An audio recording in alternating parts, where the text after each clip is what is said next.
وَإِذْ قَالَ رَبُّكَ لِلْمَلَائِكَةِ إِنِّي جَاعِلٌ فِي الْأَرْضِ خَلِيفَةً، اور یاد کرو جب کہ کہا تھا تمہارے رب نے فرشتوں سے میں بنانے والا ہوں زمین میں ایک خلیفہ۔ اب خلیفہ کی حقیقت کو سمجھیے، خلیفہ کسے کہتے ہیں؟ نائب۔ عام طور پر لوگوں کو مغالطہ ہوتا ہے کہ خلیفہ جانشین جو ہے وہ تو کسی کے موت کے بعد ہوتا ہے، زندگی میں تو نہیں ہوتا۔ لیکن یہاں اصل میں ہمارے لیے بہت آسان ہے، انسان کی جو اصل حقیقت ہے اس دنیا میں اس کو سمجھنے کے لیے یوں سمجھیے کہ ہم آج سے 50 سال پہلے انگریز کے غلام تھے۔ ہمارا بادشاہ یا ملکہ انگلستان میں تھا یا تھی، دہلی میں وائس رائے ہوتا تھا۔ وائس رائے کا کام کیا ہے؟ جو حکم آیا ہے ہز میجسٹیز گورنمنٹ کا یا ہر میجسٹیز گورنمنٹ کا جو حکم آیا ہے بلا چون و چرا، بغیر کسی تغیر اور تبدل کے نافذ کرے۔ ہاں جہاں کوئی حکم وہاں سے نہیں ہے تو یہاں کے حالات میں بہترین اپنی رائے قائم کرے، غور و فکر کرے، یہاں کی مصلحتیں کیا ہے، جو چیز بھی امپائر کی مصلحت میں ہو اس کے مطابق فیصلہ کر سکتا ہے۔ بین ہی یہی رشتہ ہے۔ اللہ ہے لیکن اللہ نے اپنے آپ کو غیب کے پردے میں چھپا لیا ہے۔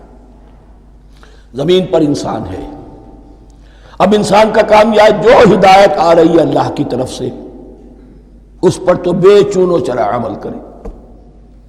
جہاں کوئی ایکسپریس ہدایت نہیں ہے، کوئی واضح ہدایت نہیں ہے، وہاں اپنے بیسٹ ججمنٹ کو ایکسرسائز کرے، اسی کا نام اجتہاد ہے۔ غور و فکر کرے، سوچے، اور جو بات روح دین کے زیادہ سے زیادہ مطابقت رکھنے والی ہو اس کو اختیار کر لے۔ بین ہی یہی رشتہ ہے در حقیقت، رشتہ خلافت کہ جو اللہ اور انسان کے مابین ہے۔ اب یہ جو دی گئی ہے یہ حیثیت تمام انسانوں کو دی گئی ہے۔ پوٹینشلی ہر انسان اللہ کا خلیفہ ہے، لیکن جو اللہ کا باغی ہو جائے، جو خود حاکمیت کا مدعی ہو گیا، گویا کہ وہ باغی ہے۔ اب اگر شاہجہان بادشاہ تھا، اس کا کوئی ولی عہد تھا، اور ولی عہد جو ہے صبر نہیں کر سکتا، اپنے باپ کی زندگی ہی میں بغاوت کر دیتا ہے، حکومت حاصل کرنا چاہتا ہے، تو اب وہ کیا ہے؟ واجب القتل ہے۔ جو لوگ بھی حاکمیت کے مدعی ہو گئے، ویسے تو حقیقت واجب القتل ہے، لیکن دنیا میں مہلت دی ہے اللہ نے، یہ دارالامتحان ہے، فوراً قتل نہیں کرتا، فوراً ختم نہیں کرتا۔ وَلَوْلَا كَلِمَةٌ سَبَقَتْ مِن رَبِّكَ إِلَىٰ أَجَلٍ مُّسَمًّى لَقُضِيَ بَيْنَهُمْ، اگر یہ پہلے بات طے نہ ہو چکی ہوتی، ایک وقت معین تک کے لیے انہیں مہلت اللہ نے نہ دی ہوتی تو اللہ فیصلہ چکا دیتا، لیکن مہلت دی ہے۔